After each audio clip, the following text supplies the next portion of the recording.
Welcome to the Holistic Living Podcast, my beautiful friends. You can expect my uncensored, real, and honest thoughts on a wide variety of health topics. If you love to learn on ways to improve your health, your life, your mindset, your emotions, and everything in between in a natural way, you are in the right place, and I am so excited to have you here. Hello, everyone, and welcome to episode 10 of the Holistic Living Podcast. Today, we are talking about how you can optimize probiotic efficiency. This is a topic I get so many questions about. A lot of you don't really know what kind of probiotics to take, when to take them, how to know if they're working, and so much more. So that's what we are going to dive into today. I love the topic of probiotics because obviously it relates to gut health, which I am such a big advocate for. So I am excited to dive in, and I hope you guys learn a lot and love this topic just as much as I do. So most of us, I'm sure, have heard about probiotics. A big majority of us take them daily.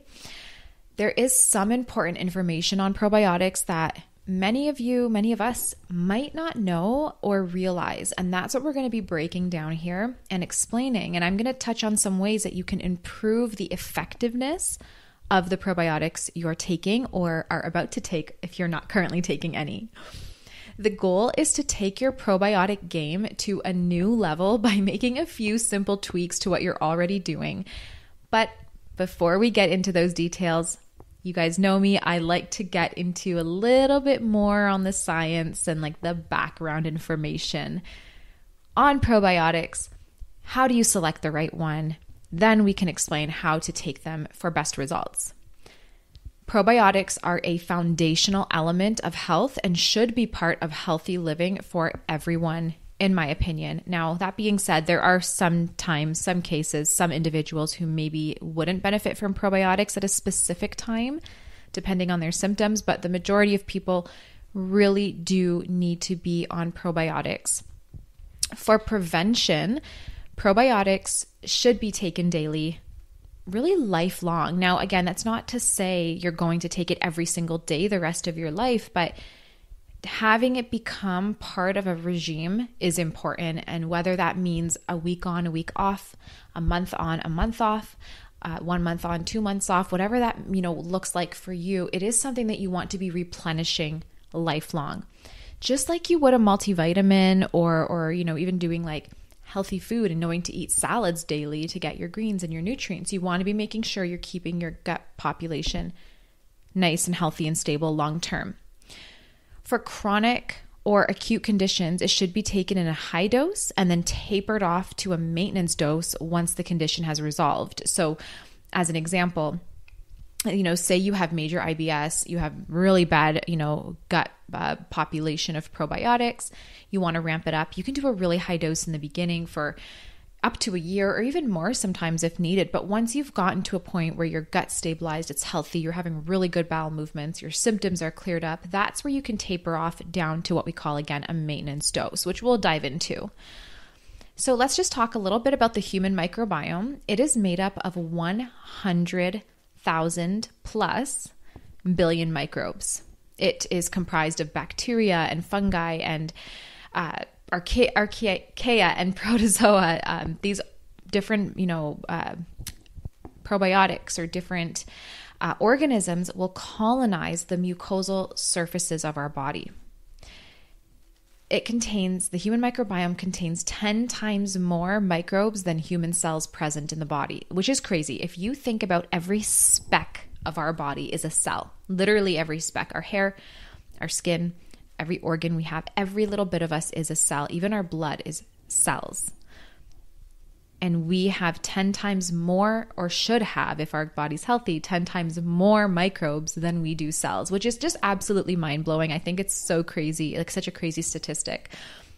The human microbiome is predominantly established in the first 6 years of life, and it's largely based on maternal microbiome. So all of you mamas out there, you want to make sure you have amazing gut health before and during your pregnancy and after, because the baby, your children, will be getting a large population of their microbes, of their probiotics from you in utero and during the birthing process, and then postpartum through breast milk if you breastfeed. So it's really important to make sure, if you want your child to have a really good gut health, that it needs to start from you. And unfortunately, most of us, what we're born and we're getting this, microbes from our mothers, and most of our moms don't really have great gut health just because we have so much chronic stress. A lot of us are eating bad diets and things like that. And so we kind of start off life depleted already.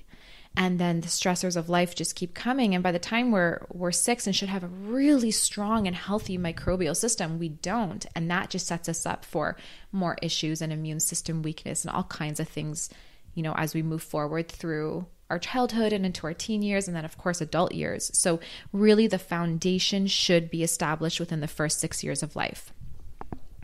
The human microbiome evolves over the course of our lives and is influenced by many factors, some of them being the general state of our health, our stress levels, our sleep patterns, medications and antibiotics we might be taking, including birth control, environmental toxins, lots of pollution, things like that, our food choices, of course. If we're not eating those beneficial foods, the fermented foods, lots of fiber, foods rich in omega-3s, we are not having enough nutrition and we're not feeding these probiotics, not pathogens, probiotics. We're not feeding these probiotics enough, and we're going to have weaker gut health. And of course, if we're eating those detrimental foods like processed foods, high sugar foods, pesticide-laden foods, foods containing heavy metals, and so on, these are things that are going to kill or inhibit probiotic growth and colony formation, and will encourage pathogen formation. So these are some of the main factors. We want to make sure we're managing our stress and keeping our stress low. We want to make sure we're getting good 8 hours of sleep each night. We want to limit our medication and antibiotic usage unless it's absolutely necessary. We really want to be careful with environmental toxins and make sure we have air purifiers in our home and are minimizing fragrances and all kinds of chemicals that are typically found within the home, and eat really good food and things like that, just to support the human microbiome so that it can evolve properly over the course of our life. All right, let's get into a couple little fun facts, and then we'll go into how to choose a great probiotic.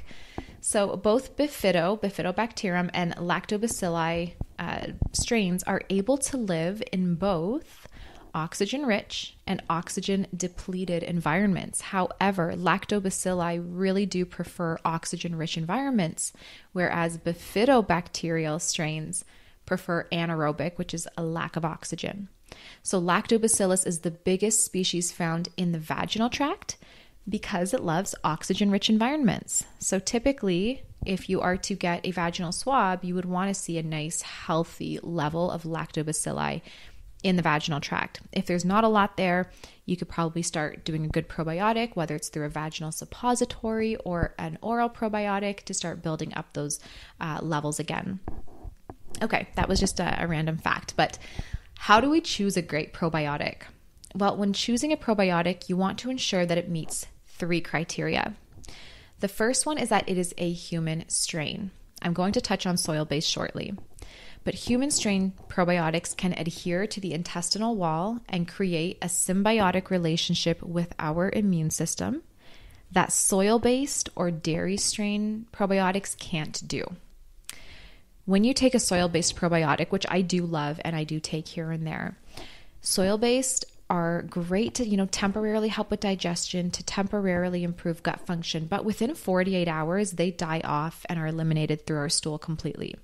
So typically, because soil-based probiotics are not, they don't have a symbiotic relationship with our gut, they don't actually survive. They can't multiply and build up colonies. So if you are taking a soil-based probiotic to build up your probiotic colony in the gut, you won't be successful because they do die off. So you would have to take it every single day the rest of your life. So that's the difference between the human strain, which are meant to be living in our body, which are meant to create a home and a population and multiply. It's why they're called human strains. They're not foreign to our body, which soil-based are. Soil-based, I also find it's a lot easier to get because we are, if you can grow your own food, this is the best way to get them.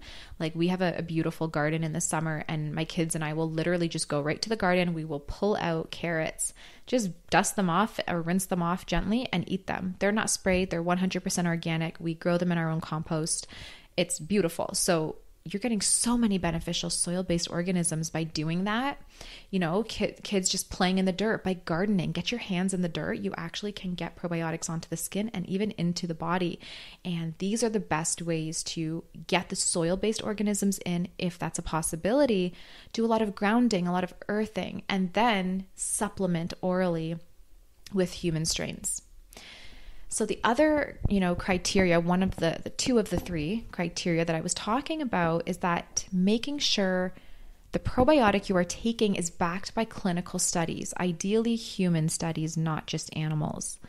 What I love is that specifically, and this is not to promote a specific brand. I'm not sponsored. I don't get any kickback by sharing this brand, but Genestra Brands is the one I typically will recommend to my clients because every single probiotic that they release is double-blind placebo studied. The strains are proven to be effective, and they are the most and thorough researched probiotics out there. I'm going to share a lot more on choosing a good brand. There's a lot of actually shocking information that I find many of my clients and people don't know about probiotics and choosing the right brand. So I'll help you out there shortly. But the third criteria is you want to look at CFU count and the delivery method, and also ensure that the potency is guaranteed. Okay, so what that means is when you are looking at the potency, you want to make sure it's guaranteed. So again, what does this mean? Most probiotics will give you a potency on the bottle. It'll be 10 billion or 20 billion or 50 billion, whatever CFU count there is. But most brands do not guarantee. So what, for example, a 50 billion probiotic for an average brand, what that means is at the time of encapsulation, they had 50 billion strains that they put into the capsule. Every single day, even if the probiotic is refrigerated, probiotics will die.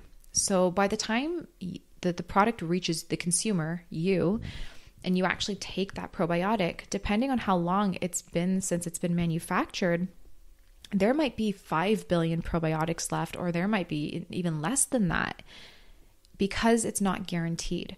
So Genestra, again, there's no kickback or any earnings from this, but Genestra guarantees, and there's a couple other brands as well that do guarantee up until and beyond expiry the potency. And it's so important because when they are making a product, if they say it's 50 billion, it is 50 billion, even if you get it the day before expiry. And the reason why they can guarantee that is because when they encapsulate the probiotic, they're not only putting 50 billion at that time, they're putting a much higher amount. For example, like 200 billion. And that way, as some are dying off every day, by the time it hits you, up until the point that it expires, and again, even beyond that, there's the 50 billion or the 100 billion, whatever they are claiming it to be, it is there in that capsule. So you can be sure that you are getting what it says on the box or the bottle.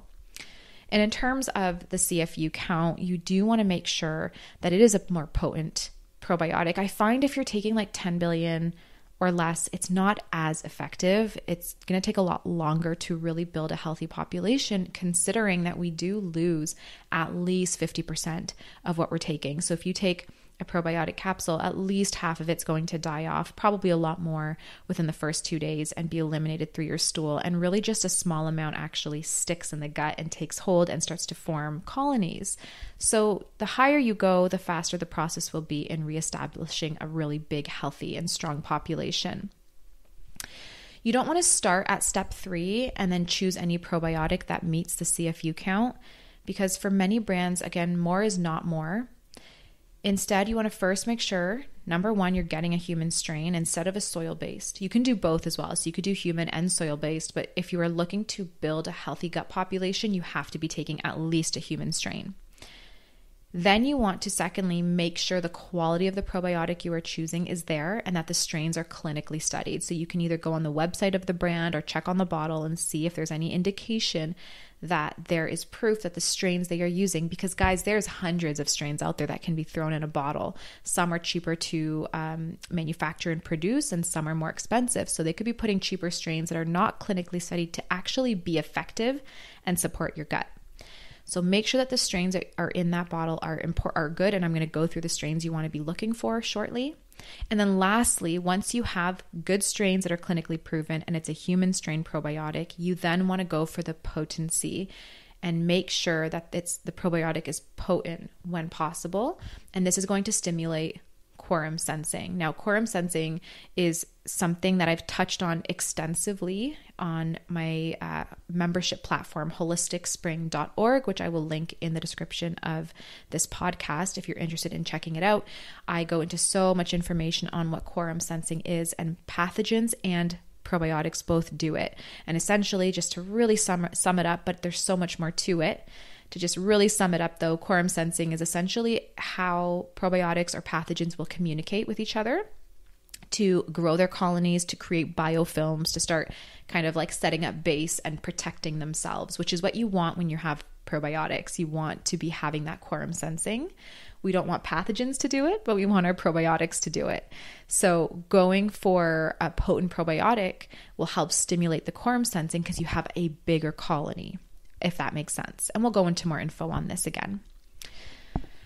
So I was mentioning to you, Genestra Brands is the leading company for probiotic production because their whole line contains human strains, and they thoroughly study each strain to ensure its effectiveness and durability. And they have perfectly formulated their products to support the entire gut and ensure that the probiotics will actually adhere to the intestinal wall for long-term benefits. They also do guarantee their potency, which means that when they're producing the probiotic, or again, manufacturing it, they put a much higher CFU count there at the beginning. So when the product is reaching expiry, it still has that claimed amount of probiotics alive, not dead. Most companies do not do this. So you could be taking like a dead probiotic. And I actually studied this, just to go on a tangent really quick. We studied this in university. So we were just having fun. Somebody brought into my lab, this is many years ago, we brought in a probiotic that we had purchased from a grocery store. I don't remember the brand. I wasn't really into health back then, but we were just trying to look at different probiotics and microbes under our microscope. And so we had bought a probiotic, and we were like, let's just have fun in the lab. We had time to kill. And this brand, I remember it was containing to have like 10 billion CFU per capsule. It had 0. When we actually dumped the capsule out, put it on the slides, looked at it under a microscope, there was not one moving microbe, period. Everything was dead, 100%. And it was not even expired. The product was like a few months away from expiry. So it just goes to show, you might be thinking you're doing your gut some good and you're taking a random probiotic, but they might all be dead already because it was manufactured months ago. And by then the probiotics probably would have died because there wasn't enough in there.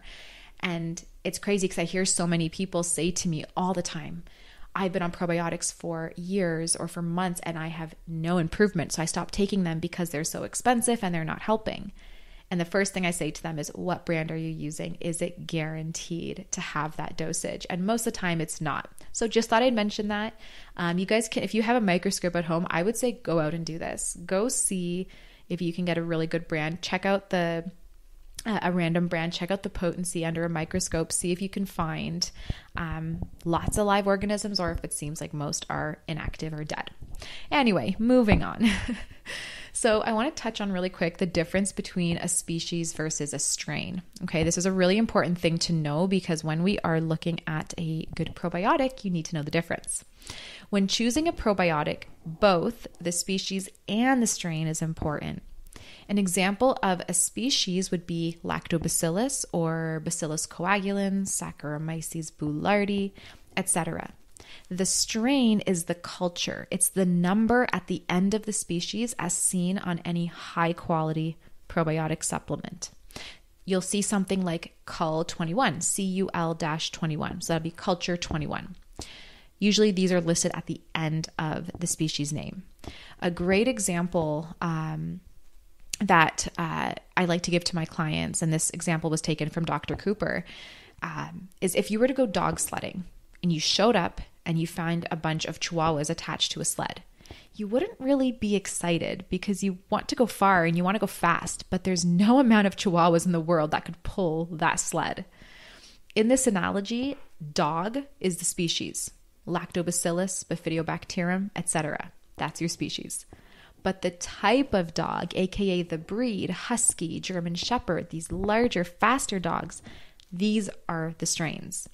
We want a dog to pull the sled, but we don't just want any dog. We want the right breed of dog to make the sled actually move.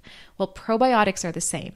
We can see Lactobacillus acidophilus in almost every probiotic, but there are tons of different strains of Lactobacillus.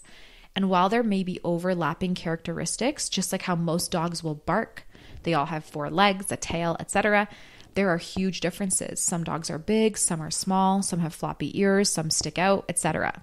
Likewise, not all probiotic strains are created equal, and some may help with reducing cholesterol, whereas others may help with digestion or infections, etc. So specific strains are studied in research, such as Lactobacillus plantarum, culture 66. This has been studied and proven to lower cholesterol. This does not mean that all Lactobacillus plantarum strains will do this, but rather specifically the strain culture 26 will. It's really important to make sure you're selecting the right strains, not just the species. So I hope that analogy made sense, okay? We don't just want any dog to pull our sled. We want the right dog. Just like we don't want any strain, we want the right strain to be in our gut. So determining optimal CFUs and delivery is something I want to talk about as well. Again, I know I've said this in this podcast many times. I personally only use Genestra brands or pure encapsulations mainly with my clients because I have yet to see a better and higher quality probiotic than this company. Again, there are some, but this is the one I'm just most comfortable with. But I'm going to share with you some great suggestions for probiotics from the Genestra range that you can look into. You don't have to buy this brand, but if you at least look at the ingredients and the culture strains, you can try to find something similar through a different brand. Obviously, I can't show you pictures here through a podcast, but I will share the names with you and you guys can look them up and just see the strains that are listed. So if a client is looking for just a really low dose, mainly for kids, or they just don't want to take a huge amount, or they don't need to take a huge amount, one I will typically reach for is Genestra HMF Forte. Forte is Forte. This has 10 billion CFU. It's great for daily maintenance and preventing the development of issues in the future. So it's great for prevention. This is great for the duodenum, as the duodenum only requires a smaller amount of probiotics. I also love the Genestra HMF Intensive. The Intensive is 25 billion. It's great for issues that are present currently where we can kind of rein in the dysfunction in the gut a little bit more and bring more of a balance back to the gut. The large intestine is where we break out the big guns. So for that, I love using the Genestra HMF Intensive 500. This is the most potent probiotic on the market anywhere in the world that I'm currently aware of, unless a new one has emerged recently. It is so incredible. This the bifidobacteria in here is great because the 500, the intensive 500, is mainly focused on the bifido strains, which are great for the large intestine. It's where you want to see most of the bifidos in the large. So it's used when there are issues that involve the large intestine, whether it's a skin concern like eczema, psoriasis, acne, or digestive concern like constipation, colitis, Crohn's, IBS, things like that. Genestra HMF multi-strain 50 is one of my most used. The 50 and the 100 are both like literally one of my favorites in my practice because they replenish a wide range of strains for those who are deficient across the board. What I love about the multi-strain is that they have 16 different strains in them. So you are getting a wide variety, but also the potency is there. 50 billion, 100 billion. This is going to really help replenish those deficiencies in the gut quite quickly. Again, there are dozens more probiotics to choose from, whether it's from Genestra, Pure Encapsulations, or any other brand you can think of. These are just some of my go-to, so I wanted to share it here just so you guys can look into it, and that's it. So what are some indications of a need for probiotics? There's so many, so many, but I'm going to list a very small handful here. If you've ever used antibiotics, whether it's once, twice, or a dozen times, whether it was 10 years ago, 20 years ago, recently, if you've ever used antibiotics, you want to be on probiotics, because antibiotics completely wipe out your good bacteria and the bacteria that you have developed since birth. And it's extremely hard to get that back and rebuild that. So that's where the probiotics will come in. They will need to be supplemented long term. If you have any digestive symptoms, whether it's bloating, constipation, diarrhea, nausea, etc., you want to be taking a probiotic. Again, there are situations, there are times where probiotics might exacerbate the symptom. They might not be appropriate. It's rare, but it does happen. And so always check with your practitioner if you're not feeling good on a probiotic. You might need to either do a different strain, you might need to do a different potency, take it a different way, etc. Symptoms of inappropriate immune activity. So if you have food intolerances or allergies, it's a good sign you need probiotics. Ongoing use of certain medications. So if you are on oral contraceptives, HRT, PPIs, SSRIs, definitely want to be using probiotics. If you have acute or chronic stress depletes probiotics in the gut because of gut inflammation, thanks to the vagal nerve. So that's definitely a call for probiotics. If you are pregnant or postpartum, it's a great idea to take probiotics to help support the baby, to support yourself. If you're looking just for like preventative health maintenance, you can be on probiotics. If you have nutrient deficiencies, there's a good chance you're having not enough probiotics in the gut to help break down the food, to help extract the nutrients and all that. If you have skin conditions, autoimmune disease, mental health issues, these are all signs you want to be on probiotics. Again, there's so much more, histamine issues, etc. But this is just the start, just a little handful of some indications of a need. All right, as we go deeper into the digestive tract, we see an increase in probiotic concentration. Gut-brain activity happens in the duodenum, which contains anywhere between 10,000 and 100,000 CFU, which is a really small amount, CFU of mainly lactobacilli and streptococci. The duodenum, by the way, is the part that connects right from the stomach to the small intestine. That's where the bile gets released to mix with the stomach acid before it hits the small intestine. And so again, there's 10,000 to 100,000 CFU of mainly lactobacilli and streptococci in the duodenum. The large intestine contains the most probiotics, 100 to 1,000 billion. You know how much that is? 100 to 1,000 billion CFU. And usually it's out of balance when you have skin issues, Crohn's, autoimmune, etc. It contains many different strains, but the most concentrated strain in the large intestine is the bifidobacteria strain. The small intestine, so microbiota in the small intestine, duodenal region, the gut-brain axis hotspot, helps produce acetylcholine, dopamine, serotonin, catecholamines, melatonin, GABA, histamine, active B vitamins. These are all essential for proper brain and nervous system function and can help with anxiety and depression. So if you are not having the right balance of probiotics in that duodenum, you are going to have difficulty producing those neurotransmitters and melatonin and all these essential nutrients and things that are needed for healthy brain stability, for good sleep, for stress, and so much more. So when should we be incorporating prebiotics, and why some people react to them? That's what I want to talk about next. So if you can't tolerate fructooligosaccharides, or FOS, which is a prebiotic, it's usually because you have an imbalanced microflora. A lot of times you need to understand that the worsening of symptoms when taking a probiotic is due to die-off of undesirable species within the gut when supplementing with probiotics and prebiotics. If you leave your gut unattended for many years, so you don't take probiotics, you're eating bad foods, you take antibiotics or medications, you have high stress, etc., just like an unattended garden, there's going to be a lot of weeds, aka pathogens. You would never fertilize a garden full of weeds, right? Instead, if you had a garden full of weeds and you just left it unattended, the first thing you would do if you want to get that garden back and looking beautiful is you would first weed the garden. Then you would plant beautiful flowers, and then you would fertilize those flowers.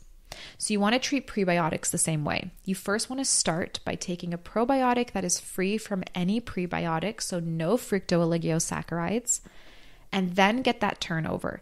You may still have some die off if you do this, but once the garden, aka the gut, is fully weeded and all the pathogens are gone, you've done a good cleanse, then you can fertilize those probiotics with prebiotics, or fertilize that garden with the fertilizer.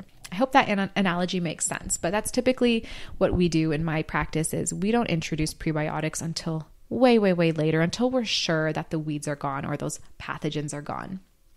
Otherwise, we'll be feeding those too. All right, a common probiotic myth. So this is something that most people don't know, so I want to spend a minute here. HMF bacteria are not gas producing. Now, I hear so many people say, I take my HMF probiotic and I get gassy. And so they're producing too much gas in my gut. I'm not going to take it. And this is a myth. So I'm going to tell you what's actually happening. HMF bacteria are not gas producing. They produce lactic acid. So bloating and gas that you might experience when taking a human strain probiotic is coming from undesirable bacteria, so pathogens in the gut, dying off. As HMF strains go in and replace them, you may feel extra gas, loosening of stools, or constipation, depending on what kind of gas-producing organisms are present in the gut. Methane-producing organisms tend to produce more constipation and sluggish bowels, whereas hydrogen-producing organisms will cause looser stools. This is something that can be alleviated by slowing down the dosing and taking a day off or two between doses. So if you have a lot of hydrogen-producing organisms in the gut and then you go and take a probiotic that starts killing them off, you might get looser stools. You might start having gas because as probiotics die or pathogens die off, they release gases. If you have a lot of methane producing organisms or SIBO, when you take probiotics, you're going to have some gas and bloating and probably constipation. And this is as, again, the pathogens die off, they're releasing these gases. And that's what's causing these symptoms. So it's not the probiotic, it's pathogens in the gut that are being killed off. So again, slowing your dosage, or doing like a good pathogen cleanse, taking like fibers, soluble fibers, doing a binder like chlorella or chlorophyll with the probiotic can be helpful. Not at the same time, but within the same day can be helpful to minimize the side effects. Again, it's not from the probiotic, it's from die off of the pathogens that are there. So therefore is a temporary symptom that you would be having, but nonetheless can obviously be uncomfortable. So go slow with your dosing. And if you're not sure, work with a practitioner. All right, so HMF research-driven probiotics. What are the top 4 strains that we can recommend? So based on research, the top 4 are Lactobacillus acidophilus culture 60, Lactobacillus acidophilus culture 21, Bifidobacterium animalis subspecies lactis culture 34, and Bifidobacterium bifidum culture 20. These specific strains have naturally high tolerance in acidic conditions, which allows them to survive stomach acid. Bacteria being able to survive the stomach is hugely important. Most probiotics we take do not have acid-resistant strains, and so they will probably die before they even hit our colon and are therefore useless. So it's really important to have strains that can survive stomach acid. Secondly, these specific strains are selected and in the Genestra probiotics for their ability to adhere to the epithelial lining of the gut. So once they pass through the stomach and get to the intestinal system, they can attach to the wall of the intestines. The ability to attach is the most important thing because it can then form a colony. CFU is colony forming units, and it can increase exponentially. If we take a different type of bacteria that is not as adaptive to survive the stomach or attach to the wall of the gut, you won't get the colony formation, even if the probiotic is 100 billion CFU or more. So it's really important to have those ones that can survive the stomach. Genestra probiotics stand out because they, again, include these 4 core strains and are researched thoroughly, again, through double-blind placebo studies to ensure their survivability and guaranteed potency and effectiveness. All this being said, there are many more amazing strains that have similar effects that are used in other probiotics, including the Genestra. I'm going to share a very quick summary of the benefits of these 4 specific strains that I just mentioned, though. So these 4 strains, the Lactobacillus culture 60, the Lactobacillus culture 21, the Bifido culture 20, and culture 34, these are just some great things that they can do, proven through studies. So they reduce the growth of opportunistic infections and reduce the growth of antibiotic resistant bacteria. They also reduce incidence of antibiotic associated diarrhea. They improve intestinal permeability. They provide relief from IBS symptoms with respect to days, without pain, and improve satisfaction with bowel movements. They reduce the occurrence of IBS symptoms. They've been proven through studies to lessen anxiety and support cognitive health, memory, and overall brain health. They also have been proven to reduce the frequency, duration, and intensity of upper respiratory tract infections in children, which is so crucial. And they also can lower the frequency of visit to the doctor's office and therefore your reduced antibiotic usage because they are supporting your immune system. So they help with cognitive health, immune health, digestive health, and so much more. Just these little 4 core strains. Key points about probiotics and biofilms that I want to touch on really quick. I kind of mentioned it in the beginning, but want to go over it really quick and then we'll be done with this podcast. The key thing about probiotics is that the organisms that implant into the wall of the intestine form biofilms that are part and parcel of how they colonize the intestine. We want to support the biofilms of the good bacteria, but decrease the biofilm of the bad bacteria. However, there is no reliable way to be selective about that. So the best thing that we can do when thinking about how to support the favorable flora is to be sure that we're creating the conditions that favor implantation of the probiotics that we're taking. That means we need to be thinking about that quorum sensing that I talked about in the beginning. Again, I've talked about quorum sensing in so many previous posts on holisticspring.org, so you can have a read through those if you want to know more information on exactly what this is. It's such a long topic to go into in this podcast, but essentially each unique probiotic strain, so that's again with the numbers and letters that you'll see like culture 21 or something like that, it puts out a unique chemical signature called quorum. Sounds like hormone, but it's quorum. And each member in that strain is also sensing its environment for the strength of that same signal. So if you walk into a room and you say hello and you only hear your own voice, you know you're alone. If you hear lots of other human voices that are saying hello back, then it tells you that there's others around. When a strain member hears a stronger signal than can be attributed to what that strain on its own is putting out, it knows that there's others of the same strain around. That's quorum sensing. So when members of a strain are concentrated enough, the quorum sensing signal strength gets high enough that they can actually change their morphology, which allows them to implant into the epithelial lining and make a colony. That's what we want for good flora. That's why we take probiotics. Okay, so how do we make the process more efficient? Here are the steps. You want to favor probiotics that have fewer strains per pill. So a pill that has like 25 different strains means each strain has fewer organisms, therefore is less likely to reach the numbers that we need for quorum sensing to take place. I like to go between 4 and 15 strains depending on the person's condition.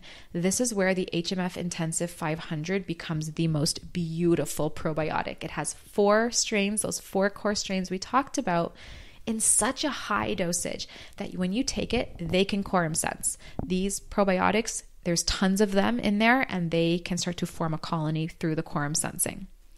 You also want to do concentrate doses. So I like to figure out how many probiotic capsules I want to take in a week or I want my clients to take, and then I divide that number in half and then take half of the total twice per week.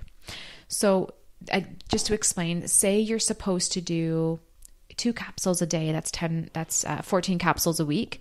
Then you would do 7 capsules on one day, a few days later, another 7 capsules. That would be the ideal way to take it. This is to further increase the concentration of each strain, to increase the likelihood that implantation will take place. If you have not done high-dose probiotics before, you definitely need to start with a single dose or less. You can do a trial and then slowly work your way up. So don't just start doing a high dose because you want to make sure you can tolerate it. But that's essentially what you want to be doing. So an example, if you're taking 100 billion CFU daily, that's 700 billion weekly. Instead of doing 100 billion a day, you could do 300 billion twice per week for more effective dosing. The third thing you want to do is avoid taking probiotics at the same time or near to quorum sensing inhibitors. I always tell my clients, take your probiotics away from garlic, away from antifungals, away from things like quercetin or luteolin or other flavonoid containing substances, because they are natural quorum sensing inhibitors, which we will typically use to kill pathogens in their biofilms, but we don't want our probiotics taken around the same time because it will prevent that quorum sensing from the probiotics, therefore reduce their chance of forming colonies. They are so incredibly useful clinically in many ways to inhibit bad bacteria and biofilms. But again, if you take quorum sensing inhibitors with probiotics at the same time, you'll reduce the likelihood of implantation. When you take a probiotic, you want to be taking it with food, but if you just had a garlicky meal, take it with a snack or some, different time. When I give twice a week dosing to my clients, like described above, it makes it easier to have the client avoid any probiotic in the same part of the day as any supplements or any like garlic foods, because they're only doing it twice a week, so they can kind of navigate it a little bit easier. Ideally, you don't want to be eating food 2 hours after you take probiotics if possible, because you just want to avoid the possibility of eating things like onion or other foods that are high in quercetin. So to further explain, take your probiotic with food but away from antifungals and antibacterials such as the ones mentioned earlier, including black walnut, olive leaf, etc. It's best to take probiotics away from all supplements and just eat it with a normal meal. And that is it, guys. Now that you have all this info on how to not only select the right probiotic, but to take it to ensure optimal effectiveness, you can have a really happy gut. If you ever have any questions on this topic, you can always reach out, but I hope that you learned something new about not just how probiotics work in our gut and what quorum sensing is and all this cool stuff, but genuinely how to choose the right probiotic. And it really, really comes down to quality, not quantity. Don't look at the probiotic and say, oh, it's only $20 and I'm getting 60 capsules compared to this brand, which is $80 and I'm only getting 30 capsules. Don't look at it that way. The one that's more expensive with less capsules will give you a much better result with live probiotics, most likely, and effective strains, whereas a cheaper one, it's may as well just throw money in the garbage for the most part, because the chance of you getting a high enough dosage with those probiotics, with the right strains to actually have an impact on the gut is very unlikely. I hope that makes sense. I hope you enjoyed this podcast. Thank you so much for taking the time to listen to it. It's a little bit longer than my typical podcast, but I hope you enjoyed, and I hope it wasn't too long. Again, thank you so much for tuning in. I hope you have the most beautiful day or night wherever you are listening from, and I will talk to you in the next one.